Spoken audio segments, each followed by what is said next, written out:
ایک شخص نے سوال کیا ہے کہ کیا قرض لے کر قربانی کر سکتے ہیں؟ اگر آپ کے اوپر قربانی واجب ہے اور قربانی کے دنوں میں آپ کے پاس کیش کا انتظام نہیں ہے جس سے آپ قربانی کریں، تو پھر آپ قرض لے کر قربانی کریں اور اس کے بعد پھر آپ قرض کو ادا کریں۔ الحمدللہ عید الاضحیٰ قریب ہے اور ان دنوں بعض لوگ ایک اعتراض کرتے ہیں اسلام پر اور مسلمانوں پر کہ مسلمانوں کو قربانی کرنے کے بجائے انہیں چاہیے کہ ان پیسوں کو وہ غریبوں کے درمیان تقسیم کرے اور غریبوں پر صدقہ کر دے اور غریبوں کی مدد کرے، بجائے اس کے کہ وہ قربانی کرے اور قربانی میں وہ ان پیسوں کو ویسٹ کرتے ہیں۔ تو آج ہم اس اعتراض کا جائزہ لیں۔ سب سے پہلے تو آپ یہ سمجھ لیں کہ شرعی حکم کیا ہے۔ شرعی حکم یہی ہے کہ یہ بالکل بھی جائز نہیں ہے کہ ایک شخص کے پاس وسعت ہو اور وہ قربانی کرنے کے بجائے ان پیسوں کو غریبوں کو دے، یہ جائز نہیں ہے، بلکہ قربانی کرنا یہ ایک الگ مستقل عبادت ہے۔ جہاں تک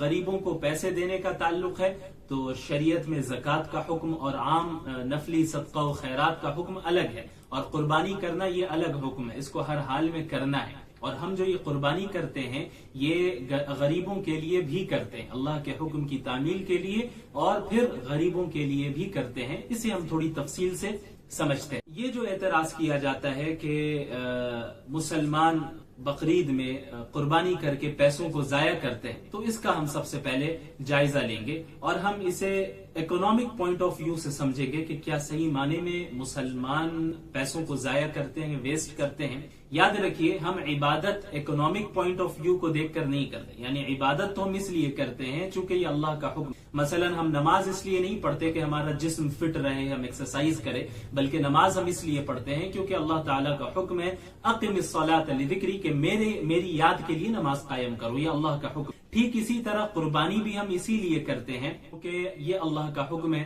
تو اللہ کے حکم کی تعمیل کے لیے قربانی کرتے ہیں۔ اس کا اکنامی سے کوئی خاص تعلق نہیں ہے، یعنی اکنامی میں ترقی ہو یا نہ ہو اس کا قربانی سے کوئی تعلق نہیں ہے۔ لیکن پھر بھی جو لوگ یہ اعتراض کرتے ہیں، جن کے ذہن میں یہ اعتراض پیدا ہوتا ہے، ان کی تسلی کے لیے، انہیں سمجھانے کے لیے، اگر ہم قربانی کو اکنامک پوائنٹ آف ویو سے بھی دیکھیں تو ہمیں معلوم ہوگا کہ یہ جو قربانی کا عمل ہے اس کے ذریعے اکنامی میں بھی ترقی ہوتی ہے۔ تو سب سے پہلے ہمیں یہ سمجھ لینا چاہیے کہ غربت کو ختم کرنے کا علاج یہ نہیں ہے کہ لوگوں کے درمیان پیسوں کو تقسیم کر دیا، بلکہ غربت کو ختم کرنے کا اصل علاج یہ ہے کہ غریبوں کے لیے پیسے کمانے کی ایکٹیویٹیز کو مہیا کر دیا جائے، یعنی ایسے ذرائع تیار کر دیے جائیں جن سے وہ غریب پیسے کما سکے اور اپنی غربت کو دور کر سکے۔ لہٰذا آپ دیکھتے ہیں کہ جب قربانی کے دن آتے ہیں تو پوری دنیا میں مسلمان ایک بڑی تعداد میں جانوروں کو خریدتے ہیں، تو اس سے ان غریبوں کا فائدہ ہوتا ہے جو جانوروں کو بیچتے ہیں۔ جانوروں کو بیچنے کا جو کام ہے اس میں جو اکثر لوگ ہیں وہ غریب لوگ ہی ہیں اور غریبوں کا ہی طبقہ ہے، اور وہ لوگ پورے سال جانوروں کو پالتے ہی اسی لیے ہیں تاکہ بقرعید کے موقع پر جانوروں کو بیچے اور اس کے بعد پورے سال کا خرچ نکلے اور اچھی رقم وہ کما سکے۔ تو اس عمل سے سب سے پہلے ان لوگوں کا فائدہ ہوتا ہے جو جانوروں کو بیچتے ہیں، جو غریب طبقہ ہے ان کا فائدہ ہوتا ہے۔ اس کے بعد پھر جانوروں کو ایک جگہ سے دوسری جگہ منتقل کیا جاتا ہے، تو جو ٹرانسپورٹیشن کے سروسز ہیں ان میں بھی غریبوں کی اکثر تعداد جڑی ہوئی، تو جو ٹرانسپورٹیشن کی سروسز ہوتی ہیں وہ غریب اسے انجام دیتے ہیں اور انہیں بھی فائدہ ہوتا ہے، وہ بھی کچھ پیسے ان دنوں میں کما لیتے ہیں۔ اس کے بعد پھر قصائیوں کا بھی فائدہ ہوتا ہے کہ پورے سال انہیں اتنا کام نہیں ملتا جتنا بقرعید کے دنوں میں کام مل جاتا ہے، اور بڑے پیمانے پہ کام ملتا ہے اور وہ لوگ بھی اچھی خاصی رقم کما لیتے ہیں۔ اور قصائیوں کا جو طبقہ ہے ظاہر سی بات ہے وہ بھی غریبوں کا ہی طبقہ ہے۔ اور اس کے بعد قربانی کے گوشت کو، قربانی کرنے کے بعد مسلمان قربانی کے گوشت کو غریبوں میں ہی تقسیم کرتے ہیں، اور ایسے ایسے گھروں میں تقسیم کرتے ہیں جہاں کے لوگ پورے سال انہیں گوشت دیکھنا بھی نصیب نہیں ہوتا، ایسے لوگ ہیں اور مسلمان ان کے درمیان گوشت کو تقسیم کرتے ہیں۔ اس کے علاوہ پھر جو جانور کی کھال ہوتی ہے، جو چمڑا ہوتا ہے، اسے فروخت کرنے کے بعد جو پیسے حاصل ہوتے ہیں ان پیسوں کو بھی مسلمان غریبوں کے درمیان ہی تقسیم، اور پھر جو انہوں نے چمڑوں کو اور کھالوں کو فروخت کیا اور بیچا تو اس کے ذریعے پھر لیدر پروڈکٹس بنتے ہیں، اور لیدر کی جو تجارت ہے اور بزنس ہے اس میں ترقی ہوتی ہے، اور لیدر کی تجارت ایسی ہے جس میں لاکھوں لوگوں کی روزی روٹی جڑی ہوئی۔ تو صرف ایک اس قربانی کے عمل سے اتنے سارے ذرائع تیار ہو جاتے ہیں جن سے لوگ پیسے کماتے ہیں صرف ایک اس قربانی کے عمل. اور بھی ایسا ایک طبقہ ہے غریبوں کا جو ان دنوں میں جانوروں کے چارے کو بیچتا ہے اور جانوروں کے کھانے کی مختلف چیزوں کو فروخت کرتا ہے. اس سے بھی انہیں بھی فائدہ ہوتا ہے, وہ بھی یقیناً غریب کا طبقہ ہے. تو جو لوگوں کے پاس پیسے سیونگز کی شکل میں ہوتے ہیں وہ پیسے لکوڈ کی شکل اختیار کر لیتے ہیں اور لوگوں کے درمیان تقسیم ہی ہوتے ہیں, اور اس طرح تقسیم ہوتے ہیں کہ غریب کو ہاتھ پھیلانے کی ضرورت نہیں پڑتی ہے, بلکہ کیونکہ ہم نے کمانے کا ذریعہ ہی انہیں دے دیا اور اس میں وہ محنت کرتے ہیں اور اس کے ذریعے وہ پیسے کماتے ہیں. تو یہ اتنا بہترین نظام صرف اس قربانی کا نظام ہے. اچھا, اگر آپ ان لوگوں کو دیکھیں گے وہ اعتراض کرتے ہیں تو وہ آپ کو صرف بقرعید کے ٹائم میں نظر آئے. اولاً صرف بقرعید کے ٹائم میں نظر آئیں گے اور آپ کو ایسا محسوس ہوگا کہ غریبوں کی ان سے زیادہ فکر کرنے والا پوری دنیا میں کوئی ہے ہی نہیں. اور یہ کیا کہتے ہیں کہ آپ غریبوں میں پیسے کو تقسیم کر دیں, قربانی نہ کریں. حالانکہ یہ صرف اس جگہ پر ہی اعتراض کرتے ہیں, دوسری جگہوں پر اعتراض نہیں کرتے. آپ کو معلوم ہونا چاہیے کہ پوری دنیا میں بہت سی ایسی مختلف انڈسٹریز ہیں جن کا انسانی زندگی کی ضروریات سے کوئی خاص تعلق نہیں ہے,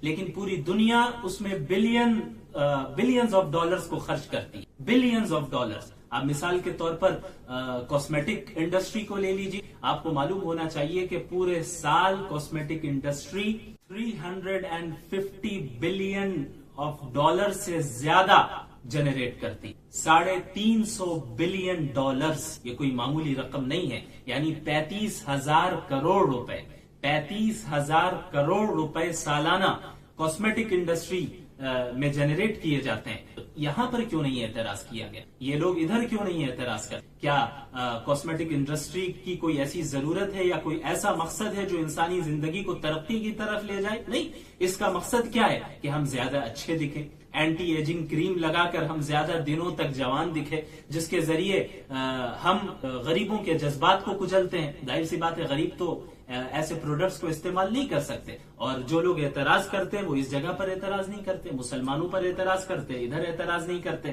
دوسری مثال آپ فلم انڈسٹری کی لے لیجئے. فلم انڈسٹری میں بھی بلینز آف ڈالرز کو خرچ کیا جاتا ہے اور جنریٹ کیا جاتا ہے.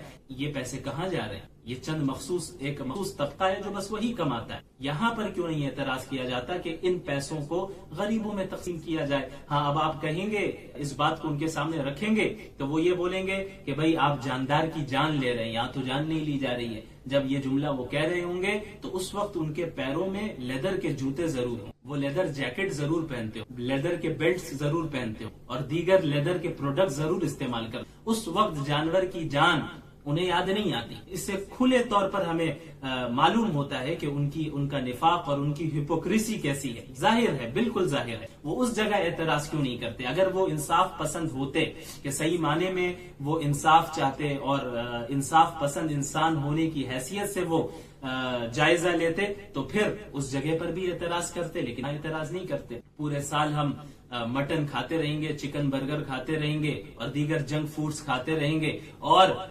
لاکھوں اور کروڑوں روپے گھروں پر خرچ کرتے رہیں گے. ایسے لوگوں نے ایسا کیوں نہیں کیا کہ صرف 2-3 روم کے گھر پر اکتفا کرتے اور دیگر پیسے اور اس سے زائد پیسے جو وہ اپنے گھروں پر خرچ کر رہے ہیں اسے غریبوں میں تقسیم کرتے؟ ایسا نہیں کیا انہوں نے. لیکن جب بقرعید کا موقع آتا ہے تو مسلمانوں پر اعتراض کرتے ہیں. یہ ان کی ہپوکریسی ہے. لہٰذا ایسے لوگوں سے بالکل متاثر ہونے کی ضرورت نہیں ہے. بظاہر ان کی باتیں بڑی اچھی لگیں گی, آپ کو ایسا محسوس ہوگا کہ ہاں بھائی بہت اچھی بات کر رہے ہیں, یہ پیسے تو جو جانوروں میں ہم خرچ کر رہے ہیں اسے غریبوں میں دے دینا, کتنی اچھی بات ہے. لیکن جب آپ ان کے نظام کو دیکھیں گے, ان کی باتوں کو سنیں گے, سمجھیں گے, ان کے نظریات کو سمجھیں گے تو آپ گہرائی میں اتریں گے. تب آپ کو معلوم ہوگا کہ ان کی ساری چیزیں کھوکھلی ہیں اور غریبوں کی کوئی فکر نہیں ہے. اصل مسئلہ اسلاموفوبیا ہے. انہیں اسلام سے چڑھ ہے, یہ اسلام دشمنی کا نتیجہ ہے. یہ صرف اسلام سے چڑھتے ہیں, ان کے چڑھنے سے کچھ نہیں ہونے والا, کیونکہ وَيَأْبَى اللَّهُ إِلَّا أَن يُتِمَّ نُورَهُ وَلَوْ كَرِهَ الْكَافِرُونَ.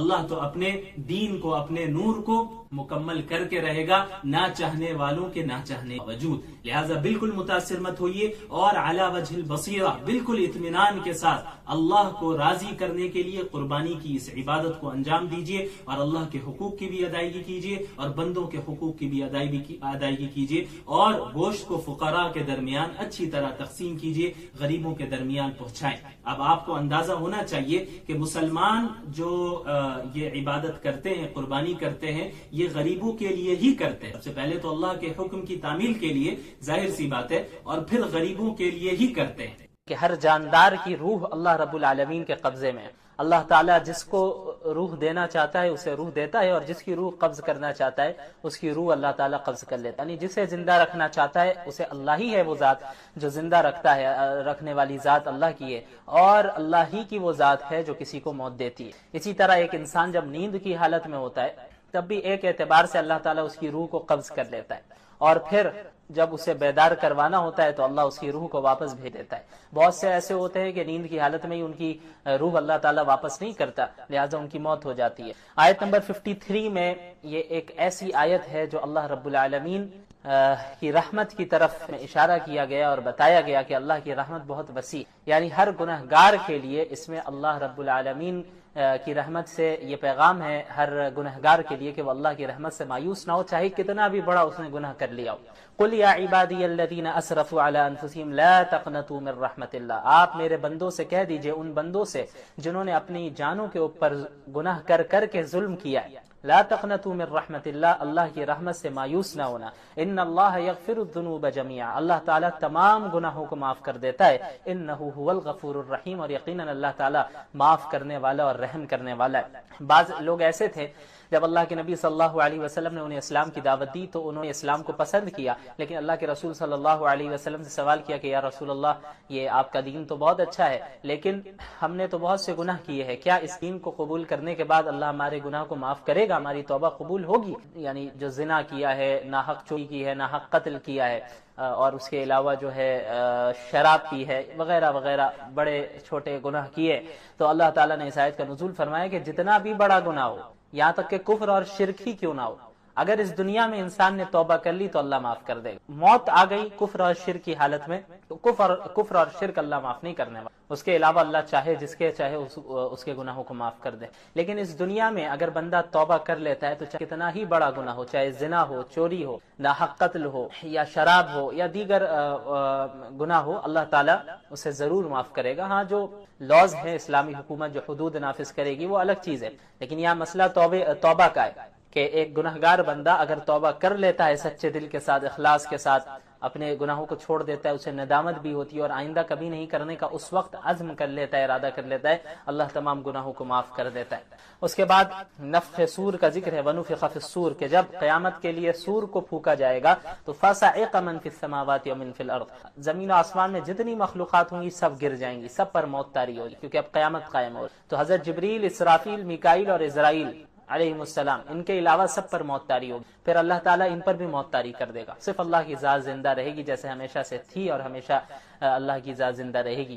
اس کے بعد دوبارہ سور کو پھونکا جائے گا تو سب کے سب دوبارہ زندہ اٹھیں گے حشر و میدان حشر۔ اس کے بعد جنت والوں کا ذکر اور جہنم والوں کا ذکر ہے، وسیق الذین کفروا الی جہنم زمرا، جہنم والوں کو بھی کھینچ کر انہیں لایا جائے گا جہنم میں، اور جب وہ آئیں گے تو اس کے بعد ان کے لیے دروازہ کھولا جائے گا اور پھر جہنم میں پھینکا جائے گا اور پھر دروازہ بند کیا جائے گا۔ اور جو جنت والے ہوں گے، وسیق الذین اتقوا ربهم الی الجنۃ زمرا، انہیں بھی جنت لے جایا جائے گا، جنت کے سامنے لے جایا جائے گا اور ان کے لیے دروازے کھلے ہوں گے پہلے سے۔ جہنم والوں کو جب جہنم میں لے جایا جائے گا تو دروازہ بند ہوگا، ان کے آنے کے بعد کھولا جائے گا۔ جنت والے جب جنت جا رہے ہوں گے تو ان کے لیے دروازے پہلے سے کھلے ہوں گے۔ یہی فرق ہوتا ہے مہمان خانے میں اور قید خانے میں۔ مجرموں کو جس طرح قید خانوں میں ڈالا جاتا ہے، جیلوں میں ڈالا جاتا ہے، تو وہ جب جاتے ہیں ان کے سامنے دروازہ کھولا جاتا ہے، پھر اندر بند کیا جاتا ہے، پھر جو ہے دروازہ بند کیا جاتا ہے، ادھر بھی انہیں انتظار کرنا ہوتا ہے۔ لیکن جو مہمان خانے ہوتے ہیں، گیسٹ ہاؤس ہوتا ہے، اور پھر مہمان کے استقبال جب کیا جاتا ہے تو باہر نکل کے استقبال کیا جاتا ہے، مہمان کے لیے پہلے سے دروازے کھلے ہوتے ہیں، اس لیے جنت والوں کے لیے بھی پہلے سے دروازے کھلے ہوں گے۔ اس کے بعد سورۃ المومن کی ابتدا ہوتی ہے، اس میں فرعون کی قوم کے ایک مومن کا ذکر ہے جس نے اپنے ایمان کو چھپایا ہوا تھا، لیکن پھر حضرت موسیٰ کا ڈیفنس کیا اور دفاع کیا، کھڑے ہو کر اس نے فرعون کے سامنے بات کی، تو اس مومن کی وجہ سے اس سورت کو سورۃ المومن کہا جاتا ہے، کیونکہ اس سورت میں اس کا ذکر ہے۔ اچھا، یہ جو ہے حامیم سے جتنی سورتیں شروع ہوتی ہیں ان میں کی یہ پہلی سورت ہے۔ تقریباً جو ہے ایسی 7 سورتیں ہیں جو حامیم سے شروع، سورہ مومن، سورہ حامیم سجدہ، سورہ شورا، زخرف، دخان، جاثیہ، احقاف، یہ 7 صورتیں جو حامیم سے شروع ہوتی ہیں، اور ان تمام صورتوں کو، حامیم والی صورتوں کو حوامیم بھی کہتے ہیں اور آل حامیم بھی کہتے ہیں۔ بہرحال یہ سورۃ المومن ہے، اس میں اللہ تعالیٰ نے پہلے اپنی صفات کا ذکر کیا، پہلے العزیز، العلیم، اللہ غالب ہے، علم والا ہے، غافر الذنب، اللہ گناہوں کو معاف کرنے والا ہے، قابل التوب، اللہ توبہ کو قبول کرنے والا ہے، شدید العقاب، لیکن اللہ سخت سزا بھی دینے والا ہے، ذی الطول، اللہ طاقت والا بھی ہے۔ اس کے بعد اس میں کفار کا ذکر ہے، آیت نمبر 10 میں ان الذین کفروا ینادون لمقت اللہ اکبر من مقتکم، جب جہنم والے جہنم میں جائیں گے تو اپنے آپ سے وہ بیزار ہو جائیں، اپنے آپ سے وہ نفرت کرنے لگیں گے کہ تم نے کیا کر دیا، تم نے دنیا میں کفر کیا، شرک کیا، تم نے توبہ نہیں کی، اللہ کے رسول کا راستہ اختیار نہیں، تو ان سے کہا جائے گا کہ جس طرح تم آج بیزاری اپنے آپ سے اختیار کر رہے ہو، بیزار ہو رہے ہو، تم جب دنیا میں تمہارے سامنے توحید کی دعوت پیش کی جاتی تھی اور تم اس کا انکار کرتے تھے تو اللہ اس سے زیادہ بیزار ہوتا تھا تم سے۔ اس کے بعد ان کی تمنا کا ذکر آیت نمبر 11 میں، قالوا ربنا امتنا اثنتين واحييتنا اثنتين فاعترفنا بذنوبنا فهل الى خروج من سبيل، یا اللہ آپ نے ہمیں 2 بار موت دی، 2 بار زندگی دی، ہم نے اپنے گناہوں کو تسلیم کر لیا ہے، تو کیا اب نکلنے کا کوئی راستہ ہے؟ تو ان سے کہا جائے گا ہرگز نہیں، اب نکلنے کا کوئی راستہ نہیں ہے، تم کفر اور شرک میں تمہاری موت ہوئی، اب ہمیشہ ہمیں جم میں رہنا ہے۔ 2 بار موت کا کیا مطلب ہے؟ انسان اس دنیا میں پیدائش سے پہلے وہ تھا ہی نہیں، وہ موت ہے، اور دوسری موت کون سی ہے؟ جب اس دنیا میں وہ پیدا ہونے کے بعد مرتا ہے تو وہ دوسری موت ہے۔ 2 زندگی کون سی ہے؟ کہ اس دنیا میں جب پیدا ہوتا ہے تو یہ پہلی زندگی ملتی، اور دوسری زندگی آخرت میں دوبارہ اسے اٹھایا جائے گا، زندہ کیا جائے گا، وہ پھر حضرت موسیٰ کا ذکر شروع ہوتا ہے آیت نمبر 23 سے، وَلَقَدْ أَرْسَلْنَا مُوسَىٰ بِآيَاتِنَا وَسُلْطَانٍ مُبِينٍ، اللہ تعالیٰ نے حضرت موسیٰ کو کھلی ہوئی نشانیوں کے ساتھ حضرت موسیٰ کو بھیجا فرعون کے پاس، ہارون کے پاس، قارون کے پاس، کہ انہیں دعوت دے، لیکن ان سب نے ریجیکٹ کیا، اور فرعون نے یہ فیصلہ کیا کہ حضرت موسیٰ کے ماننے والے جتنے مرد ہیں ان کو قتل کیا جائے تاکہ ان کی نسل بھی نہ بڑھے اور ڈر سے وہ ایمان بھی نہ لائیں، اور عورتوں کو چھوڑا جائے، ان کو لونڈیا بنا لیا جائے، ان سے خدمت لی جائے۔ آیت نمبر 28 میں ذکر ہے اس مومن شخص کا جس نے فرعون کے سامنے بات کی کہ وقال رجل مومن، فرعون چاہتا تھا کہ حضرت موسیٰ علیہ السلام کو لیاذ باللہ قتل کر دے، تو فرعون کے ہی خاندان کا ایک شخص تھا جو ایمان لا چکا تھا حضرت موسیٰ پر، لیکن اس نے ایمان کو اپنے ایمان کو چھپایا ہوا تھا، وہ کھڑا ہوتا ہے اور وہ کہتا ہے کہ تم ایک ایسے شخص کو قتل کرنا چاہتے ہو، رجلا ان یقول ربی اللہ، صرف اس بنیاد پر کہ اس نے یہ کہا کہ میرا رب ایک اللہ ہے، حالانکہ وہ تمہارے پاس کھلی ہوئی نشانیاں لے کے آ رہا ہے، تم ایسے شخص کو قتل، اگر وہ جھوٹا ہے تو پھر اس کا جھوٹ اسی پر آنا ہے، اس کا وبال اسی پر آئے گا، لیکن اگر وہ سچا ہے تو پھر مجھے تو ڈر ہے کہ تمہیں عذاب آ جائے اللہ کی جانب سے، تو اس کی اطاعت کرو۔ اس کے بعد اللہ تعالیٰ نے آیت نمبر 51 میں فرمایا کہ انا لننصر رسلنا والذین آمنوا فی الحیات الدنیا ویوم یقوم الاشہاد، کہ یقیناً ہم اپنے رسولوں اور ایمان والوں کی اس دنیا میں بھی مدد کریں گے اور قیامت کے دن بھی کریں گے۔ اللہ تعالیٰ ایمان والوں کی مدد فرماتا ہے جو دین پر قائم ہے، فتح و نصرت کے ذریعے، اور اگر اس دنیا میں شہید ہو جائے تو پھر اللہ تعالیٰ اسے بہترین اجر عطا کرتا ہے، تو ہر حال میں اس دنیا میں بھی اللہ کی مدد رہے گی اور آخرت میں بھی۔ اس کے بعد آیت 55 میں اللہ کے نبی صلی اللہ علیہ وسلم کو حکم دیا گیا فاصبر، آپ صبر سے کام لیں۔ پہلا حکم ان وعد اللہ حق، اللہ کا حق، اللہ کا وعدہ سچا ہے، واستغفر لذنبک، اور آپ استغفار کریں، وسبح بحمد ربک بالعشی والابکار، اور صبح و شام اللہ کی تسبیح و تحمید بیان کریں۔ اب آپ دیکھیں آپ صلی اللہ علیہ وسلم اور تمام انبیاء معصوم ہیں، ہمارا عقیدہ ہے ان سے گناہ نہیں ہوتے، آپ صلی اللہ علیہ وسلم اور انبیاء علیہ السلام معصوم، وہ گناہ نہیں کر سکتے، لیکن اللہ تعالیٰ نے پھر بھی اللہ کے رسول کو استغفار کرنے کا حکم دیا، کیوں؟ تاکہ اس سے امت کو پیغام جائے کہ اللہ کے رسول صلی اللہ علیہ وسلم ایسے کاموں کے لیے بھی استغفار کر رہے ہیں جو کہ حقیقت میں گناہ نہیں ہے، تو جو معصوم نہیں ہے، ہم اور آپ جو دن رات گناہ کرتے ہیں، تو پھر ہمیں کتنا زیادہ استغفار کرنا چاہیے۔ اور اس کے علاوہ اللہ کی تسبیح بیان کرنے کا حکم ہے صبح و شام، اور صبر کرنے کا حکم ہے۔ اس کے بعد اللہ تعالیٰ نے اپنی نعمتوں کا ذکر کیا آیت نمبر 61 میں کہ اللہ الذی جعل لکم اللیل لتسکنوا فیہ والنہار مبصرا، کہ اللہ کی بہت سی نعمتیں، انہی میں سے ایک بہت بڑی نعمت دن اور رات کی، دن میں انسان جو ہے روزی روٹی تلاش کرتا ہے، رات میں تھکا ہارا ہوتا ہے تو آرام کرتا ہے۔ اس کے علاوہ آیت نمبر 78 میں اللہ تعالیٰ نے اپنے علم غیب کا ذکر کیا، وَلَقَدْ أَرْسَلْنَا رُسُلًا مِّن قَبْلِكَ مِنْهُمْ مَنْ قَصَصْنَا عَلَيْكَ وَمِنْهُمْ مَنْ لَمْ نَقْصُصْ عَلَيْكَ، کہ ہم نے آپ سے پہلے بھی بہت سے رسولوں کو بھیجا جن میں سے بہت سوں کے متعلق ہم نے آپ کو واقعات بتا دیے، اور بہت سے ایسے رسول انبیاء ہیں جن کے متعلق ہم نے آپ کو خبر نہیں دی، آپ کو واقعہ نہیں بتایا۔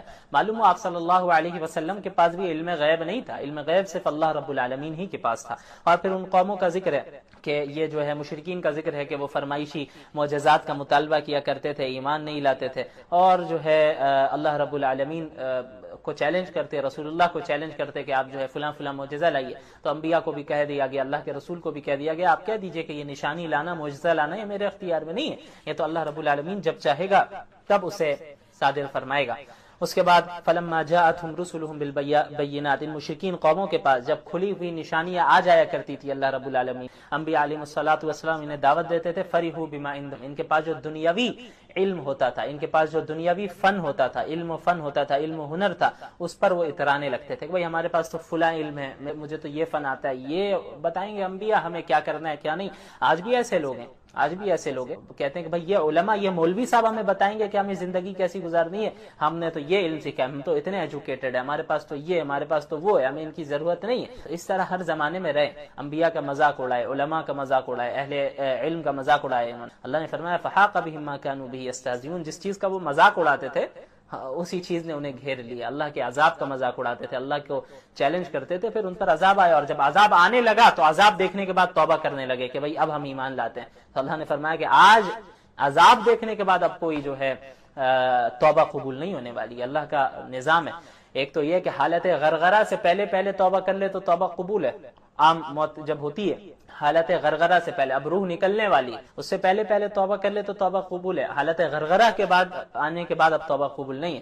اس کے علاوہ ٹھیک اسی طرح جب اللہ کا عذاب آ رہا ہوتا ہے تو عذاب کو دیکھ لینے کے بعد اب کوئی توبہ قبول نہیں ہوتی۔ فرعون نے بھی توبہ کی تھی جب ڈوب رہا تھا وہ، لیکن وہ توبہ اللہ نے قبول نہیں کی، کیوں؟ کیونکہ اس نے عذاب کو دیکھ لیا۔ تو عذاب کو دیکھنے سے پہلے اگر توبہ کر لیتا ہے بندہ تب تو وہ توبہ قبول۔ اس کے علاوہ سورہ حامیم سجدہ کی ابتدا ہوتی ہے، حامیم تنزیل من الرحمن الرحیم۔ اس میں ہوا یہ کہ کفار مکہ کی طرف سے آپ صلی اللہ علیہ وسلم کو پیشکش کی گئی۔ ابو الولید عتبہ بن ربیعہ نامی ایک شخص آپ صلی اللہ علیہ وسلم کے پاس آیا، اس نے کہا کہ دیکھیں آپ کو حکومت چاہیے، ہم آپ کو حکومت دے دیں، آپ کو مال و دولت چاہیے، ہم قریش مال و دولت جمع کریں گے آپ کو دے دیں گے، آپ پر اگر کوئی جن وغیرہ کا اثر ہے لیاذ باللہ تو ہم بہترین آپ کا علاج کرائیں گے، لیکن آپ توحید کی دعوت دینا چھوڑ دیں، آپ تبلیغ کرنا چھوڑ دیں، آپ جو ہے ہمارے بتوں کے خلاف نہ بولیں، ہمارے خداؤں کے خلاف نہ بولیں۔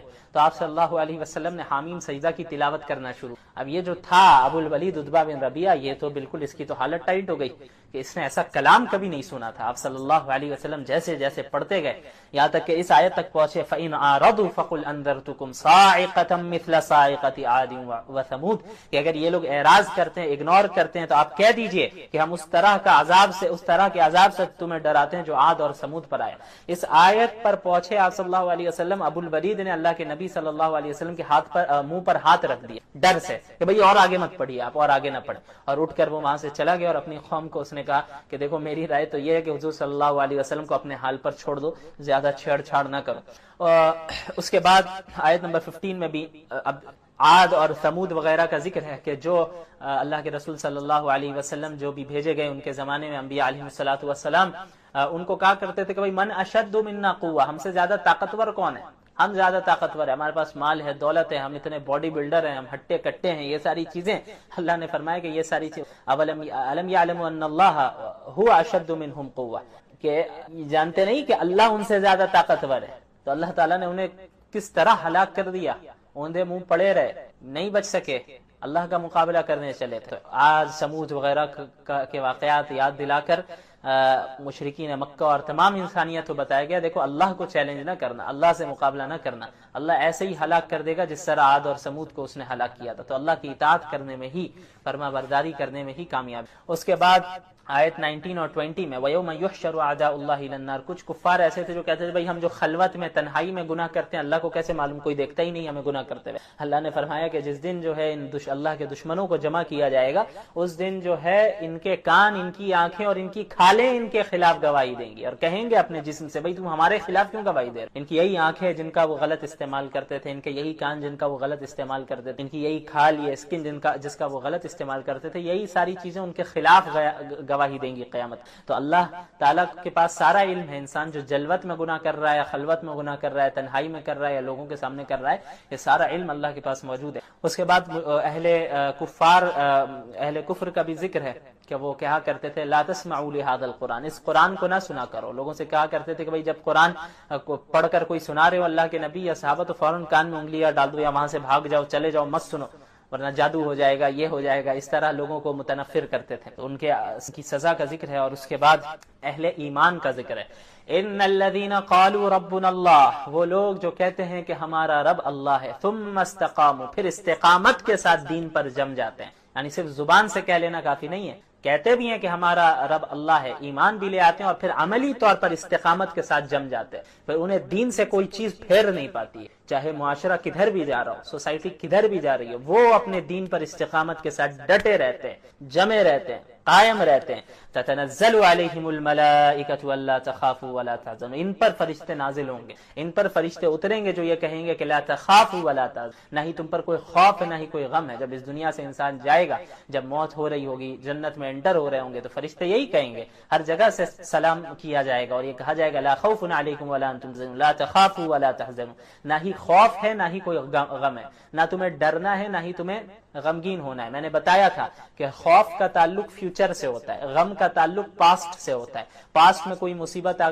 گئی تو انسان غمگین بیٹھا ہے، اور فیوچر میں کسی مصیبت کا اندیشہ ہے تو پھر انسان جو ہے خوف میں مبتلا رہتا ہے. تو جنت میں نہ پاسٹ پر کوئی افسوس ہوگا نہ فیوچر کا کوئی ٹینشن ہوگا، یعنی ٹینشن فری لائف وہاں پر یہ گزاریں گے. وَأَبْشِرُوا بِالْجَنَّةِ الَّتِي كُنتُمْ تُوعَدُونَ، اور جنت کی خوشخبری لے لو، اس جنت کی خوشخبری جس کا وعدہ تم لوگوں سے کیا گیا تھا. بہرحال اس کے بعد آیت 42 میں اللہ تعالیٰ نے قرآن کریم کی حفاظت کا ذکر کیا. لا يأتيه الباطل من بين يديه ولا من خلفه تنزيل من حكيم حميد. یہ قرآن کریم ایسی کتاب ہے کہ اس میں باطل کہیں سے انٹر ہو ہی نہیں سکتا، یعنی اس کے جو ظاہری الفاظ ہیں ان میں بھی باطل دخل اندازی نہیں دے سکتا، وہ اس میں کوئی تبدیلی نہیں آ سکتی، اور اس کے جو معانی ہیں اس میں بھی کوئی جو ہے تبدیلی تھی. لوگوں نے کوشش کی قرآن کو بدلنے کی، لیکن ساری کوششیں ناکام جائیں گی، قرآن میں کوئی تبدیلی نہیں آ پائے گی.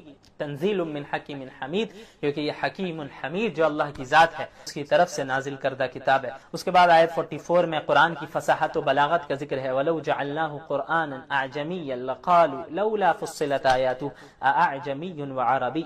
اس میں یہ بتایا گیا کہ اگر ہم نے قرآن کریم کو فصاحت اور بلاغت کی اعلیٰ درجے پر اور اعلیٰ لیول پر ہم نے نازل نہیں کیا ہوتا تو یہ کفار کہتے ہیں کہ بھئی یہ کیسی بات ہے، یہ محمد صلی اللہ علیہ وسلم تو فصیح زبان بولتے ہیں، لیکن قرآن جو ان پر نازل ہو رہا ہے وہ غیر فصیح ہے، تو یہ کیسے اللہ کی جانب سے نازل کردہ کتاب ہے. لہٰذا اللہ تعالیٰ نے فصاحت و بلاغت کے ایک دم اعلیٰ درجے پر قرآن کو نازل کیا کہ اس میں کوئی شبہ نہ رہے یہ کتاب اللہ ہی کی ہے یا کسی اور کی ہے. ظاہر ہے اس چیز کی وضاحت ہے، اور قرآن جو پڑھے گا اور قرآن کے تمام علوم کو پڑھے گا اور قرآن کی جو عربی زبان ہے، جو لٹریچر ہے، اس کی فصاحت اور بلاغت کو سمجھنے والا ہوگا. اس کے علاوہ جو آیتوں میں علوم چھپے ہوئے ہیں انہیں وہ پہچانے گا، ان رازوں کو تلاش کرے گا اور نیوٹرل ہو کر پڑھے گا، تو وہ شخص یقیناً اگر اس کے اندر ہدایت کی طلب ہے تو وہ جو ہے سیدھے راستے کو ضرور پالے گا. وآخر دعوانا الحمدللہ رب العالمین والسلام علیکم ورحمۃ اللہ وبرکاتہ. رزق بڑھانے کے لیے کوئی وظیفہ بتائیے. میرے خیال سے آپ رزق کہنا چاہتے ہیں. رزق کے لیے سب سے بہترین وظیفہ قرآن کریم کے مطابق استغفار کی کثرت ہے، جیسا کہ سورہ نوح میں موجود ہے کہ فَقُلْتُ اسْتَغْفِرُوا رَبَّكُمْ إِنَّهُ كَانَ غَفَّارًا. تو میں نے کہا کہ تم اپنے رب کا استغفار کرو، وہ یقیناً بہت معاف کرنے والا ہے. یرسل السماء علیکم مدرارا، اللہ تمہارے لیے بارش بھی برسائے گا. ویمددکم باموال وبنین، اور اللہ رب العالمین استغفار کرنے کے نتیجے میں تمہاری اولاد میں بھی برکت دے گا، تمہارے اموال میں، مال و دولت میں بھی برکت دے گا. لہٰذا کثرت استغفار یہ ایک بہت بڑا وظیفہ ہے رزق کی فراوانی کے لیے اور رزق میں برکت، بشرط یہ کہ اسی استحضار کے ساتھ استغفار کیا جائے جو مطلوب ہے، یعنی صحیح معنی میں ہم گناہوں کو ترک کریں اور اللہ سے ملب. اللہ نے فرمایا قد افلح المؤمنون کہ یقیناً مومنین کامیاب ہو گئے. اب وہ کون سے مومنین ہیں؟ تو پہلی 10 آیتوں میں ان کے 7 صفات، ان کی 7 اوصاف، ان کی 7 صفات کا، 7 کوالٹیز کا ذکر ہے جو مومنین کے اندر ہونی چاہیے. اور اگر ان اوصاف کو ایک مومن بندہ اختیار کر لیتا ہے تو وہ ایک پکا مومن کہلائے گا جس کے لیے اللہ نے جنت کا وعدہ کیا ہے. سب سے پہلی صفت یہ ہے کہ الذین هم فی صلاتهم خاشعون، کہ وہ اپنی نماز میں خشوع اور خضوع کا لحاظ رکھتے ہیں، یعنی بالکل خشوع خضوع کے ساتھ نماز پڑھتے ہیں، جسمانی اعتبار سے بھی بالکل اللہ کے سامنے عاجزی کے ساتھ کھڑے رہتے ہیں اور زیادہ ہلتے بھی نہیں ہیں. اور اس کے علاوہ اندر سے بھی توجہ بھی نماز میں ہوتی ہے، ایسا نہیں کہ نماز پڑھ رہے ہیں تو کچھ اور سوچ رہے ہیں، بلکہ مکمل کنسنٹریشن کے ساتھ نماز پڑھتے ہیں. اس کے بعد فضول کاموں اور فضول باتوں سے پرہیز کرتے ہیں. اپنے آپ کو برے اعمال سے، برے اخلاق سے بچاتے ہیں، اور یعنی اپنا تزکیہ کرتے ہیں، اپنی شرمگاہوں کی حفاظت کرتے ہیں، امانتوں کا خیال رکھتے ہیں، وعدوں کو پورا کرتے ہیں اور نماز کی پابندی کرتے ہیں، یہ وہ مومنین ہیں جو کامیاب ہونے والے ہیں، اور ان کے لیے جنت ہے، جو جنت کے وارث بنیں گے۔ اس کے بعد حضرت نوح علیہ السلام کا ذکر ہے آیت نمبر 23 میں، وَلَقَدْ أَرْسَلْنَا نُوحًا إِلَىٰ قَوْمِهِ فَقَالَ يَا قَوْمِ اعْبُدُوا اللَّهَ۔ اس میں حضرت نوح علیہ السلام کا ذکر ہے کہ کس طرح انہوں نے اپنی قوم کو دعوت دی، لیکن ان کی قوم نے ان کی دعوت کو جھٹلایا، اور پھر آخر میں اللہ تعالیٰ نے حضرت نوح علیہ السلام کو کشتی بنانے کا حکم دیا، جس پر وہ سوار ہوئے اور مومنین سوار ہوئے، اور پھر پانی کے ذریعے انہیں ڈبا کر، ان کی قوم کو، وہ جو کفار تھے انہیں ڈبا کر اللہ نے ہلاک کر دیا، اور جو حضرت نوح تھے اور جو مومنین تھے اللہ نے انہیں کشتی میں محفوظ رکھا۔ اس کے بعد آیت نمبر 66 میں آئے کہ مشرکین کی محرومی کی وجہ بتائی جا رہی ہے۔ قد كانت آیاتی تتلی علیکم فکنتم علی اعقابکم تنکسون۔ یہ جو متکبرین تھے اور جو کفار تھے، یہ ایمان سے محروم کیوں ہوئے، خیر سے محروم کیوں ہوئے؟ اس کی سب سے بڑی وجہ یہ ہے کہ وہ جب قرآن کی تلاوت ان کے سامنے کی جاتی تھی تو وہ وہاں سے بھاگ جایا کرتے تھے، قرآن کو سننا نہیں چاہتے تھے، قرآن کو سمجھنا نہیں چاہتے تھے، اور پھر مجلسیں لگایا کرتے تھے، محفلیں جمایا کرتے تھے، جس میں وہ قرآن کا مذاق اڑاتے تھے، اللہ کے رسول کا مذاق اڑاتے تھے، قرآن کا، اسلام کا، دین کا مذاق بناتے تھے، قرآن کے متعلق بیہودہ باتیں کیا کرتے تھے۔ تو یہ وہ اعمال ہیں جن کی وجہ سے وہ محروم ہو گئے خیر سے اور ایمان سے محروم ہے۔ آیت نمبر 78 میں اللہ نے اپنی چند اہم نعمتوں کا ذکر کیا، وَهُوَ الَّذِي أَنشَأَ لَكُمُ السَّمْعَ وَالْأَبْصَارَ وَالْأَفْئِدَةَ قَلِيلًا مَا تَشْكُرُونَ کہ اللہ ہی کی وہ ذات ہے جس نے تمہیں کان عطا کیے، تمہیں آنکھیں عطا کی، تمہیں دل عطا کیے، قَلِيلًا مَا تَشْكُرُونَ، اور تم بہت ہی تھوڑا اللہ کا شکر ادا کرتے ہو۔ یعنی اللہ کی تو کئی نعمتیں ہیں، ان میں سے بہت اہم نعمت ہے جن کا ہم روزانہ ہر وقت استعمال کرتے ہیں، وہ کان ہے، آنکھ ہے، انسان کا دل ہے۔ تو یہ ساری نعمتیں وہ ہیں جو اللہ نے دی ہیں۔ تو اس کا تقاضا تو یہ تھا کہ جب آنکھیں اللہ نے دی ہیں تو ہم ان آنکھوں سے وہی دیکھیں جو اللہ چاہتا ہے، جب کان اللہ نے دیے ہیں تو ان کانوں سے ہم وہی سنیں جو اللہ چاہتا ہے، جب دل اللہ نے دیا ہے تو پھر اس دل سے بھی ہم وہی سوچیں، اور اس دل میں ہم وہی محبت، اسی کی محبت ڈالیں جیسا اللہ چاہتا ہے۔ اس کے بعد کفار کے لیے عذاب کی وعید کا بھی ذکر ہے، اور پھر کافروں کی تمنا بیان کی گئی ہے آیت 99 میں، حتی اذا جاء احدکم الموت قال رب ارجعون کہ جب کفار کے پاس ملک الموت آئے گا اور اس کی روح قبض ہو رہی ہوگی، ان کفار کی روح قبض ہو رہی ہوگی، اور اب وہ آخرت کے منازل کو دیکھنا شروع ہو جائیں گے، تو اب افسوس کریں گے کہ کاش میں ابھی مسلمان ہوتا، اور اللہ سے کہیں گے رب ارجعون، یا اللہ مجھے واپس اس دنیا میں لوٹا دے، واپس آپ اس دنیا میں بھیج دیجئے۔ تو اللہ تعالیٰ کہیں گے اب نہیں، ہرگز نہیں، اب بالکل نہیں بھیجنا ہے، اب بھیجا ہی نہیں جا سکتا۔ جب تم دنیا میں تھے وہاں ہمارے رسول آئے، وہاں تم تک ہماری باتیں پہنچائی گئی، لیکن تم نے تکبر کیا، تم نے انکار کیا، تم نے اسلام کا مذاق اڑایا، اللہ کے نبی کا مذاق اڑایا، مسلمانوں کے خلاف سازشیں کی، تو اب کچھ وہ نہیں ہے۔ اور اللہ فرماتے ہیں کہ یہ ابھی بھی صرف زبان سے کہہ رہے ہیں، یعنی اگر سپوز اسے دوبارہ بھیج دیا جائے دنیا میں تو یہ پھر جا کر کفر کریں گے، پھر جا کر شرک کریں گے۔ اللہ ظاہر، اللہ علیم ہے، اس بات کا علم رکھتا ہے۔ اس کے بعد اللہ نے ذکر کیا 104 میں آیت نمبر تلفح وجوہہم النار وہم فیہا کالحون کہ ان کے چہرے جہنم کی آگ سے جھلس رہے ہوں گے، اور اللہ سے کہیں گے کہ یا اللہ ہمیں واپس بھیج دیجیے، ہمیں یہاں سے نکال دیجیے۔ اللہ کہیں گے ہماری آیتیں تم پر پڑھی جاتی تھی، تمہیں ڈرایا جاتا تھا، لیکن تم جھٹلاتے رہے اسے، تو اب مجھے نہ کہو، ہم تم پر کوئی ظلم نہیں کر رہے ہیں، بلکہ تمہارے اعمال کا نتیجہ تمہیں مل رہا ہے۔ دنیا میں ہم نے اختیار دیا، سیدھا راستہ، غلط راستہ دونوں بتا دیا، لیکن تم نے اپنی مرضی سے غلط راستہ اختیار کیا، تو اب اس کا تمہیں مزہ چکھنا ہوگا۔ اس کے بعد آیت 115 میں اللہ نے انسان کی پیدائش کا ذکر کیا کہ وہ بے مقصد اللہ نے انسانوں کو نہیں بنایا۔ افحسبتم انما خلقناکم عبثا وانکم الینا لا ترجعون کیا تم نے یہ گمان کر لیا کہ تمہیں یوں ہی ہم نے پیدا کر دیا اور تم ہمارے پاس لوٹ کر نہیں آؤ گے؟ لیکن اللہ نے ہمیں ایسا نہیں پیدا کیا، بلکہ مقصد کے تحت پیدا کیا کہ اللہ کی عبادت کرنا، اللہ کی خوشنودی حاصل کرنا، یہ ہمارا مقصد ہے، اور اللہ کی طرف ہی لوٹ کر ہم جائیں گے۔ اس کے بعد سورۃ النور کی ابتدا ہوتی ہے۔ اس سورت میں مختلف دینی، اخلاقی، معاشرتی احکامات بیان کیے گئے ہیں۔ معاشرے میں بے حیائی اور فحاشی کو پھیلانے سے روکا گیا ہے اور پاک دامنی اختیار کرنے کا حکم ہے۔ اور پھر اس سورت میں حضرت ام المومنین عائشہ رضی اللہ عنہا پر جو تہمت لگائی گئی تھی اس کی برات ہے، انہیں بری کیا گیا ہے۔ اور اس کے بعد اللہ تعالیٰ نے بہت سے مختلف آداب بھی بیان کیے۔ سب سے پہلے حد زنا کا ذکر ہے، یعنی ایک زانی، الزانیۃ والزانی فجلدوا کل واحد منہما 100 جلدہ، ایک زانی عورت اور ایک زانی مرد اگر غیر شادی شدہ ہے تو پھر انہیں 100 کوڑے لگائے جائیں گے، یہ ان کی سزا ہوگی، یہ ان کی حد ہے، ان پر نافذ ہوگی۔ اگر اسلامی حکومت ہے تب، یہ حکومت کا کام ہے، کوئی بھی آدمی اٹھ کر یہ نہیں کر سکتا۔ اس کے علاوہ اگر شادی شدہ مرد ہے اور شادی شدہ عورت ہے اور اب زنا کر رہے ہیں تو پھر اس کے لیے سنسار ہے، اسٹون ٹو ڈیتھ ہے، کیونکہ یہ ایک ایسا بڑا جرم ہے جس سے پورے معاشرے میں بے حیائی پھیلے گی۔ اگر اس جرم پر سختی کے ساتھ پابندی نہیں لگائی جائے تو پھر جو ہے یہ چیز، اس کی برائی جو ہے پھیلتی رہے گی اور پورا معاشرہ کرپٹڈ ہو جائے گا۔ اچھا، لیکن اب کوئی زانی ہے یا نہیں ہے، اس کو ثابت کیسے کریں گے؟ یہ اسی وقت ثابت ہو پائے گا کہ جب 4 مرد گواہ موجود ہوں، یا جس نے زنا کیا ہے وہ خود اعتراف کر لے کہ بھئی ہاں میں نے زنا کیا ہے، یعنی 4 مردوں نے، گواہوں نے زنا کرتے ہوئے ایک دم دیکھا ہو بالکل، اور وہ گواہی دیں، تب ہی جا کر جو ہے اس شخص کو زانی مانا جائے گا، یا یہ کہ وہ شخص خود کہے کہ ہاں میں نے زنا کیا، اور تبھی حد نافذ ہوگی، اس سے پہلے نہیں ہو سکتی نافذ حد۔ اس کے علاوہ پھر حد قذف کا بھی ذکر ہے کہ اب جب زنا کی سزا سخت ہے تو ایسا بھی ہو سکتا ہے نا کہ بہت سے لوگ کسی پہ تہمت لگا دیں کہ بھائی یہ زانی ہے، تو ایسا اب اگر کسی کو زانی کہہ رہا ہے وہ، تو اب اس کے اوپر ذمہ ہے کہ 4 گواہ لے کے آئے جنہوں نے بالکل دیکھا ہو، عادل گواہ ہونے چاہیے، مسلمان عادل گواہ، جھوٹ نہیں بولنے والے۔ اور اگر وہ شخص جس نے تہمت لگائی ہے کسی کے اوپر کہ یہ اس نے زنا کیا ہے اور 4 گواہ لانے پر وہ قاصر رہا، وہ نہیں لا پایا 4 گواہ، تو جس نے تہمت لگائی ہے اسے سزا دی جائے گی، 80 کوڑے لگیں گے اسے۔ اس سزا کو حد قذف کہتے ہیں، کیونکہ کسی پر بھی تہمت لگانا یہ بھی کوئی معمولی بات نہیں ہے، اگر ڈھیل دے دی جائے تو پھر ہر ایک دوسرے پر سب تہمت اور بہتان ہی لگاتا رہے۔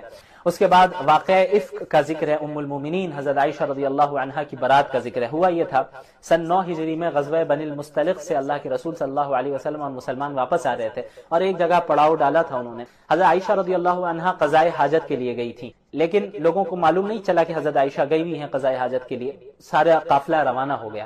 حضرت عائشہ رضی اللہ تعالی عنہا جب وہاں پر واپس آتی ہیں تو واپس آنے کے بعد دیکھتی ہیں کہ بھئی قافلہ وہاں پہ موجود ہی نہیں ہے، تو حضرت عائشہ رضی اللہ عنہا پریشان ہو جاتی ہیں کہ اب میں کیسے جاؤں، تو وہ وہیں بیٹھ جاتی ہیں۔ حضرت صفوان رضی اللہ عنہ آس پاس ہی ہوتے ہیں، وہ حضرت عائشہ کو دیکھ رہتے ہیں، تو وہ کیا کرتے ہیں، وہ اپنے اونٹ پر حضرت عائشہ کو سوار کرا دیتے ہیں اور پھر اونٹ کو لے کر وہ تیزی کے ساتھ آگے بڑھتے ہیں اور قافلے کے ساتھ مل جاتے ہیں۔ تو بس یہی ہوا، لیکن جو رئیس المنافقین تھا عبداللہ بن ابی بن سلول، جو کہ اسلام اور مسلمانوں کے خلاف ہمیشہ سازشیں کرتا رہا، اللہ کے نبی اور ازواج مطہرات اور دیگر مسلمانوں پر تہمتیں لگاتا رہا، تو اس نے اس موقع کو غنیمت سمجھا اور اس نے فوراً حضرت عائشہ اور حضرت صفوان پر تہمت لگا دی رضی اللہ عنہما کہ علیاذ باللہ کہ انہوں نے کچھ غلط کیا ہے، یہ الگ تھے، تنہائی میں تھے۔ تو یہ اتنی بڑی تہمت تھی حضرت عائشہ رضی اللہ عنہا پر کہ 1 مہینے تک تقریباً وہ مستقل پریشان میں رہی، اللہ کے نبی کو پریشان کیا گیا، مسلمانوں کو پریشان کیا گیا۔ آخر میں ایک لمبی مدت کے بعد اللہ تعالیٰ نے ان کی برات کا اظہار کیا اور فرمایا ھذا بہتان عظیم، یہ حضرت عائشہ پر بہت بڑا بہتان ہے، یہ جو بھی تہمت لگائی ہے جن لوگوں نے، انہوں نے بہت بڑا بہتان باندھا ہے اور بہت بڑی تہمت لگائی ہے۔ تو اللہ تعالیٰ نے آیات کے ذریعے، قرآنی آیات کے ذریعے حضرت عائشہ کی برات کو قیامت تک کے لیے ابدی کر دیا۔ اس کے بعد آیت نمبر 22 میں بھی یہ اسی سے ریلیٹڈ ہے، وَلَا يَأْتَلِ أُولُو الْفَضْلِ مِنْكُمْ وَالسَّعَةِ أَن يُؤْتُوا أُولِي الْقُرْبَى۔ ہوا یہ کہ جب منافقین نے، خصوصاً عبداللہ بن ابی بن سلول نے یہ چرچا کرنا شروع کر دیا کہ حضرت عائشہ پر تہمت لگانے لگا، تو بعض سیدھے مسلمان بھی جو ہے اس میں بھول سے جو ہے شریک ہو گئے، جن میں ایک صحابی تھے حضرت مصطح رضی اللہ عنہ، وہ بھی جو ہے حضرت عائشہ رضی اللہ عنہا کے خلاف ان پر جو تہمت لگی تھی اور جو تبصرے کر رہے تھے، تو یہ بھی تبصروں میں شریک ہو گئے تھوڑا۔ تو حضرت ابو بکر رضی اللہ عنہ کو جب معلوم چلا کہ میری بیٹی حضرت عائشہ کے متعلق تہمت لگی اور مصطح بھی جو ہے تہمت لگانے میں اور چرچا کرنے میں داخل ہے، تو حضرت ابو بکر نے یہ کہا، یہ جو مصطح تھے یہ حضرت ابو بکر رضی اللہ عنہ کے رشتہ دار تھے، اور اللہ کے حضرت ابو بکر رضی اللہ عنہ ان کی فائنینشلی مدد کیا کرتے تھے مصطح کی۔ تو جب حضرت ابو بکر کو معلوم ہوا کہ میری بیٹی عائشہ کے خلاف تہمت لگی ہے، پروپیگنڈا جھوٹا کیا جا رہا ہے، اس میں یہ بھی شریک ہو گیا مصطح بھی، تو انہوں نے یہ قسم کھائی کہ اب آئندہ میں کبھی بھی مصطح کو فائنینشلی سپورٹ نہیں کروں گا۔ تو یہ آیت نازل ہو گئی کہ ایسا نہ ہو، بلکہ اللہ نے جسے مال و دولت دی ہے، جسے جو اہل علم و فضل ہیں، انہیں کبھی یہ قسم نہیں کھانی چاہیے کہ ہم اپنے رشتہ داروں کی مدد نہیں کریں گے۔ تو حضرت ابو بکر رضی اللہ عنہ کو کہا گیا کہ نہیں، ان سے غلطی ہو گئی، الگ بات ہے۔ حضرت مصطح نے پھر بعد میں بہت توبہ کی، اور ظاہر ہے چونکہ یہ ایک جھوٹی بات تھی، اب اس میں پروپیگنڈا میں وہ بھی شریک ہو گئے، لیکن بعد میں انہیں احساس ہوا کہ ان سے غلطی ہوئی، انہوں نے بہت توبہ کی، اللہ نے ان کی توبہ کو یقیناً قبول کیا۔ لیکن حضرت ابو بکر کو کیا حکم دیا گیا کہ آپ جو ہے رشتہ داری کا لحاظ رکھنا ہے، چاہے جو ہو جائے، رشتہ دار ہیں آپ اس کی مدد جاری رکھیں، آپ نے جو قسم کھائی اس قسم کو توڑیں اور اس کا کفارہ ادا کریں۔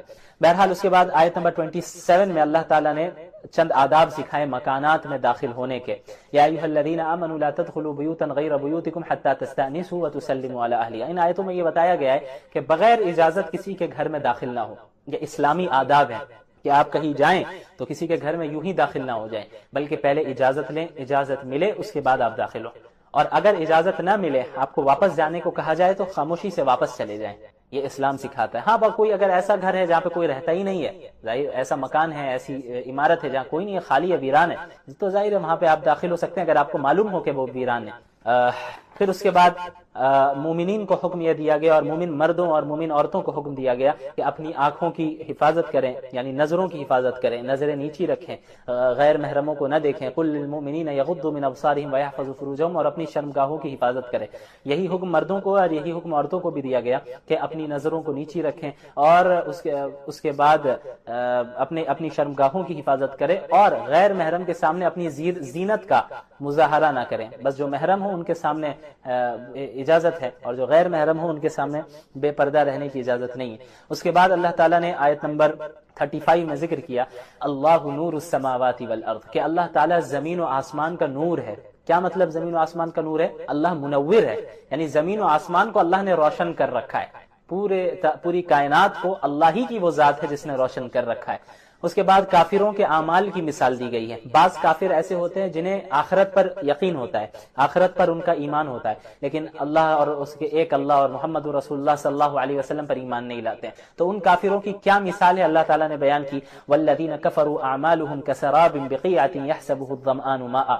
دیکھیں ریگستان میں جب آپ چل رہے ہوں، یہاں ایک مثال یہ دی گئی ہے کہ ایک بہت پیاسا انسان ہو، بہت پیاس لگی ہو اس کو بہت زیادہ، اور وہ ہے ریگستان میں کہ دور دور تک کہیں پانی نظر نہیں آ رہا ہے، اور پیاس سے اس کی حالت خراب ہو رہی ہے. چلتے چلتے اچانک اس کو دور سے پانی نظر آنے لگا، لیکن وہ پانی نہیں. ریگستان میں کیا ہوتا ہے کہ جب دھوپ تیز ہوتی ہے تو ریت کی چمک دور سے ایسا محسوس ہونے لگتا ہے کہ وہ ریت نہیں ہے بلکہ وہ پانی ہے.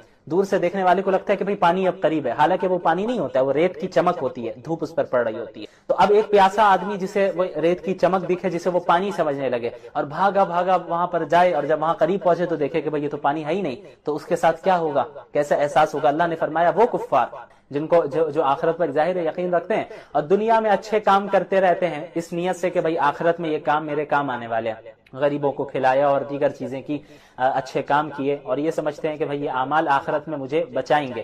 تو اللہ نے فرمایا ان کے اس اعمال کی حیثیت یہی ہے جیسا کہ یہ ریت کی چمک، یعنی انہیں لگ رہا ہے کہ پانی ہے، انہیں لگ رہا ہے کہ یہ کام آئے گا، لیکن جیسے ہی وہ پیاسا قریب پہنچتا ہے تو دیکھتا ہے کہ وہ پانی ہے ہی نہیں. اسی طرح جیسے ہی ان پر موت آئے گی تو ان کے سارے اعمال ضائع ہو جائیں گے، وہ اعمال ایکسیپٹڈ ہی نہیں ہوں گے. کیوں؟ کیونکہ ان کے پاس ایمان نہیں. بغیر ایمان کے، بغیر اسلام کے کوئی عمل چاہے جتنا اچھا عمل ہو اللہ کے نزدیک قابل قبول نہیں ہے. بہرحال اس کے بعد اللہ تعالیٰ نے کامیابی کی 4 باتوں کا بیان کیا ہے. وَمَن يُطِعِ اللَّهَ آیت 52 وَمَن يُطِعِ اللَّهَ وَرَسُولَهُ وَيَخْشَ اللَّهَ وَيَتَّقْهِ فَأُولَٰئِكَ هُمُ الْفَائِزُونَ. کہ جو اللہ کی اطاعت کرے گا، اللہ کو اوبے کرے گا، اللہ کے رسول کو اوبے کرے گا، اللہ سے اپنے پاسٹ کے سلسلے میں بھی ڈرتا رہے گا اور اپنے فیوچر میں بھی اللہ سے ڈرتا رہے گا، فَأُولَٰئِكَ هُمُ الْفَائِزُونَ. یہی وہ لوگ ہیں جو کامیاب ہونے والے ہیں. اس کے بعد آیت نمبر 55 میں اللہ تعالیٰ نے جو خلافت راشدہ کا وعدہ کیا تھا ان 4 صحابہ کرام سے، حضرت ابو بکر و عمر عثمان و علی رضی اللہ عنہم سے، ان کا ذکر ہے. اس آیت کو آیت استخلاف بھی کہتے ہیں کہ اس میں اللہ نے خلافت کا وعدہ کیا. وعد اللہ الذین آمنوا منکم وعملوا الصالحات لیستخلفنہم فی الارض. کہ تم میں سے جو ایمان لے اور نیک اعمال کیا، اللہ اس بات کا ان سے وعدہ کر رہا ہے کہ انہیں ضرور زمین میں خلافت دے گا. اور ہوا، حضرت ابو بکر کو خلافت ملی، حضرت عمر کو خلافت ملی، حضرت عثمان کو خلافت ملی، حضرت علی رضی اللہ عنہ کو خلافت ملی، رضی اللہ عنہم اجمعین. اور یہ خلافت راشدہ ہے. اس کے بعد آیت نمبر 58 میں بچوں اور غلاموں کا ذکر ہے. کہ ابھی تک تو بڑوں کا ذکر تھا کہ بھئی بغیر اجازت کے گھروں میں داخل نہیں ہونا ہے. تو جو بچے ہوتے ہیں وہ تھوڑے بے تکلف ہوتے ہیں اور لوگ زیادہ اسے سیریسلی بھی نہیں لیتے. جو چھوٹے بچے ہوتے ہیں کہیں بھی داخل ہو جاتے ہیں. تو اللہ نے اس آیت میں یہ فرمایا کہ ٹھیک ہے وہ تو عام حالتوں میں ٹھیک ہے، لیکن 3 اوقات ایسے ہیں جہاں پر بچوں کو بھی بغیر اجازت کے داخل ہونے کی اجازت نہیں ہے. یا ایھا الذین آمنوا لیستاذنکم الذین ملکت ایمانکم والذین لم یبلغوا الحلم منکم 3 مرات. جو غلام ہیں، سلیوز ہیں، ان کو بھی اس کی اجازت نہیں ہے، اور جو بچے ہیں ابھی بالغ نہیں ہوئے انہیں بھی اس بات کی اجازت نہیں ہے کہ 3 اوقات میں بغیر اجازت کے داخل ہو جائے. وہ 3 اوقات کیا ہے؟ ایک فجر سے پہلے، دوسرا ظہر کے بعد جب انسان آرام کرتا ہے، قیلولہ کرنے جاتا ہے، اور تیسرا عشاء کے بعد. یعنی یہ وہ اوقات ہیں جہاں انسان بے تکلفی کے ساتھ اپنے گھر میں رہتا ہے اور صرف ضرورت کے کپڑے پہنا ہوا ہوتا ہے. اب اچانک کوئی داخل ہو جائے تو ظاہر ہے اس میں بے پردگی کا بھی امکان ہے اور وہ اس انسان کو تکلیف پہنچے گی. اس لیے بچوں کو بھی اس ٹائم پہ بغیر اجازت کے داخل ہونے کی اجازت نہیں ہے. اس کے بعد آیت نمبر 61 لیس علی الاعمى حرج ولا علی الاعرج حرج ولا علی المریض حرج ولا علی انفسکم ان تأکلوا من بیوتکم و بیوت آبائکم. ہوتا یہ تھا کہ جو بعض معذورین ہوتے تھے، نابینا ہوتے یا ہاتھ پیر سے معذور ہوتے تھے، وہ صحیح سالم لوگوں کے ساتھ بیٹھ کر، جو تندرست ہوتے تھے ان کے ساتھ بیٹھ کر کھانے میں شرماتے تھے کہ کہیں ایسا نہ ہو کہ میری معذوری کی وجہ سے ہم زیادہ جگہ گھیر لیں یا کچھ اس طرح. اور اسی طرح جو تندرست ہوتے تھے وہ معذوروں کو اپنے ساتھ بٹھا کر کھلانے میں اس لیے انہیں تشویش ہوتی تھی کہ کہیں ایسا نہ ہو مسلمانوں میں سے کہ وہ معذور ہے بیچارہ اور کم ہی کھائے اور ہم زیادہ کھا لیں. تو مسلمانوں کے یہاں تو ایثار ہے. تو اللہ تعالیٰ نے فرمایا کہ نہیں، ایسے کوئی حرج کی بات نہیں ہے، بلکہ جو معذور ہیں اور تم سب مل کر ایک ساتھ بیٹھ کر کھا سکتے ہو اپنے گھروں میں، اپنے آبا و اجداد کے گھروں میں، بہنوں کے گھروں میں، بھائیوں کے گھروں میں، رشتہ داروں کے گھروں میں بیٹھ کر کھا سکتے ہو. ان چھوٹی موٹی بات میں اتنی باریک بینی کی ضرورت نہیں ہے. اس کے بعد آیت نمبر 62 میں مخلص مسلمانوں کا ذکر ہے اور منافقین کا بھی ذکر ہے. انما المؤمنون الذين امنوا بالله ورسوله واذا كانوا معه على امر جامع لم يذهبوا حتى يستاذنوا. یہ آیت اس وقت نازل ہوئی جب غزوہ احزاب چل رہا تھا، یعنی غزوہ خندق، جس میں مشرکین کے تمام قبائل نے ایک ساتھ مدینہ المنورہ پر حملہ کر دیا تھا اور آپ صلی اللہ علیہ وسلم اور مسلمانوں نے ڈیفنسو پوزیشن اختیار کرتے ہوئے خندق کھدوائی تاکہ لوگ جو ہے یہ فوج جو ہے اس طرف نہ آ پائے، خندق جو ہے بیچ میں گیپ رہے. تو اس ٹائم میں کیا ہے کہ مسلمانوں کو حکم ہوا کہ سارے مسلمانی خود ہی خندق کھود رہے تھے، اللہ کے نبی بھی صلی اللہ علیہ وسلم کر رہے تھے مدد صحابہ کرام کی. تو جو مخلص مسلمان تھے وہ تو دل و جان کے ساتھ جو ہے خندق کھود رہے تھے اور تیاری کر رہے تھے، اور اگر ضرورت پڑتی تو اللہ کے نبی سے اجازت لے کر جایا کرتے کہیں. لیکن جو منافقین تھے سب سے پہلے تو کام کرنے میں ہی سستی کرتے تھے، دل سے کام نہیں کر رہے ہوتے تھے. دوسری چیز کہ اب اگر کہیں جانا ہوتا تو اللہ کے نبی کے سامنے ہیلے بہانے بناتے یا پھر بس اوقات بغیر بتائے خاموشی سے نکل جاتے. تو ان دونوں کا ذکر کیا گیا کہ مومنین کی صفات یہ ہیں اور جو یہ منافقین ہیں یہ اس طرح کی چیزیں کرتے ہیں. اس کے بعد سورۃ الفرقان کی ابتدا ہوتی ہے. فرقان کہتے ہیں حق اور باطل کے درمیان فرق کر دینے والی چیز کو. اس سورت میں قرآن کریم کو فرقان کہا گیا ہے، تو چونکہ قرآن ایک ایسی کتاب ہے جو حق اور باطل کے درمیان فرق کر دیتی ہے، تو اس وجہ سے اس کو سورہ فرقان کہا گیا. اور اس میں اسلام کے بنیادی عقائد کا ذکر ہے. اس کے علاوہ مشرکین کو جو اعتراضات تھے بعض ان کا جواب دیا گیا ہے. سب سے پہلا اعتراض جو مشرکین کا تھا آیت نمبر 4 میں دیکھیں، وقال الذين كفروا ان هذا الا افك افتراه واعانه عليه قوم اخرون فقد جاءوا ظلما وزورا. یہ مشرکین کہتے تھے کہ بھئی آپ صلی اللہ علیہ وسلم نے علیاذ باللہ اس قرآن کو اپنی طرف سے بنایا ہے، کوئی کلام نازل نہیں ہوا ان پہ، اپنی طرف سے بنایا ہے، اور بعض دیگر لوگ بھی ان کی مدد کرتے ہیں، یہودیوں سے سن کر پیش کرتے ہیں. تو اللہ تعالیٰ نے بتایا یہ تو اب بالکل بہتان اور جھوٹ پر اتر آئے، کھلے جھوٹ پر اتر آئے. یہود تو خود دشمن ہیں ان کے، اور جو ہے یہ کن سے پوچھ کر یہ لائیں گے. حالانکہ آپ صلی اللہ علیہ وسلم نے کسی سے تعلیم بھی حاصل نہیں، کسی کتاب کو دیکھ کر پڑھنا بھی نہیں جانتے تھے. وہ کسی کتاب، ایسا بھی نہیں ہو سکتا کہ کسی کتاب کو پڑھ کر بتا رہے ہیں، اور ایسا فصیح کلام اور اتنا معنی خیز کلام اللہ پہ نازل ہو رہا ہے. یہ کھلی دلیل ہے کہ اللہ کے نبی صلی اللہ علیہ وسلم سچے پکے نبی تھے. تو اب جو ہے تکبر اور دشمنی میں یہ لوگ کھلے جھوٹ پر اتر آئے. اس کے بعد ان کا دوسرا اعتراض تھا وقالوا ما لهذا الرسول. آیت نمبر 7 میں دیکھیں، وقالوا ما لهذا الرسول ياكل الطعام ويمشي في الاسواق. کہ بھئی یہ اس رسول کو کیا ہو گیا؟ اگر یہ رسول ہیں تو پھر کھانا کیوں کھاتے ہیں اور جو ہے بازاروں میں کیوں پھرتے ہیں، راستے میں چلتے ہیں اور جو ہے کھانا کھاتے ہیں؟ یہ کیسے نبی ہیں؟ لولا انزل الیہ ملک، کوئی فرشتہ ان کے ساتھ آ جاتا اور ان کی حفاظت کرتا اور ساتھ میں چلتا، یا پھر ان کے لیے خزانہ نازل ہوتا، ان کے پاس خزانے ہوتے. تو اللہ تعالیٰ نے کہا کہ بھئی یہ کیسی بیوقوفی والی باتیں کر رہے ہیں. بنی اسرائیل میں جاری رہا، لیکن حضرت ابراہیم کے جو بیٹے تھے حضرت اسماعیل وہ نبی تھے، اور ان کے بعد پھر ان کی نسل میں کوئی نبی نہیں آئے، بس اخیر میں محمد صلی اللہ علیہ وسلم آئے. تو جن کے پاس آپ اللہ کے نبی کو مبعوث کیا گیا ان کے آبا و اجداد کو کوئی ڈرانے والا نہیں آیا تھا ان کے پاس اللہ کا پیغام پہنچانے والا. تو ایسی قوم کے پاس اللہ تعالیٰ نے محمد صلی اللہ علیہ وسلم کو بھیجا. اس کے بعد آیت نمبر 13 سے 3 رسولوں کا ذکر ہے. وَضْرِبْ لَهُمْ مَثَلًا أَصْحَابَ الْقَرْيَةِ إِذْ جَاءَهَا الْمُرْسَلُونَ. ایک علاقہ تھا جہاں اللہ تعالیٰ نے 2 رسولوں کو ایک ساتھ بھیجا اس قوم کے پاس، اس بستی کے پاس، کہ اللہ کی آیتوں کی تبلیغ کرے، انہیں ایمان والوں کو خوشخبری سنائے، انکار کرنے والوں کو اللہ کے عذاب سے ڈرائے، تو ان کی قوم نے دونوں رسولوں کو جھٹلا دیا۔ پھر اللہ تعالیٰ نے ایک تیسرے رسول کو بھی وہیں بھیجا، فَعَزَّزْنَاهُمْ بِثَالِثٍ، اللہ تعالیٰ نے تیسرے رسول کو بھی بھیجا ان کی تائید کے لیے۔ تو تین رسولوں نے ایک ساتھ انہیں دعوت دی، لیکن اس کے باوجود ان لوگوں نے انہیں جھٹلایا۔ اور ایک شخص تھا، وَجَاءَ مِنْ أَقْصَى الْمَدِينَةِ رَجُلٌ يَسْعَىٰ قَالَ يَا قَوْمِ اتَّبِعُوا الْمُرْسَلِينَ، ایک شخص دور دراز علاقے سے، شہر کے دور علاقے سے آتا ہے، وہ ان نبی پر ایمان لے آتا ہے اور اپنی قوم سے کہتا ہے کہ اے میری قوم، ان رسولوں کی اتباع کرو، یہ سچ کہہ رہے ہیں۔ اب یہ شخص کون تھا؟ بعض روایات سے پتہ چلتا ہے کہ ان کا نام حبیب بن اسماعیل تھا، یہ بڑھئی کا کام کیا کرتے تھے۔ تو انہوں نے اپنی قوم کو دعوت دی اور ہر طرح سے سمجھایا، لیکن ان کی قوم نے پھر بھی نہ مانا اور تینوں رسولوں کو جھٹلایا، یہاں تک کہ یہ جو شخص ہے حبیب بن اسماعیل نجار، ان کی قوم نے انہیں قتل بھی کر دیا۔ تو اللہ تعالیٰ نے پھر ان کے انتقال کے بعد جو ان کو شہید کر دیا گیا، اس کے بعد جو معاملہ ہے اس کا ذکر فرمایا، قیل ادخل الجنہ، ان سے کہا گیا حبیب نجار سے کہ اب آپ جنت میں داخل ہوں، یعنی جنت کی نعمتوں میں رہیں۔ اصل جنت میں داخلہ تو قیامت قائم ہونے کے بعد ہونا ہے، لیکن برزخ میں ہی جنت کی نعمتیں بہت سی دے دی جاتی ہیں۔ تو یہ کہنے لگے، قال یا لیت قومی یعلمون، کاش میری قوم کو معلوم چل جائے، کاش میری قوم کو پتہ چل جاتا کہ اللہ نے مجھے کیا کیا نعمتیں دی ہیں، انہوں نے مجھے قتل کر دیا۔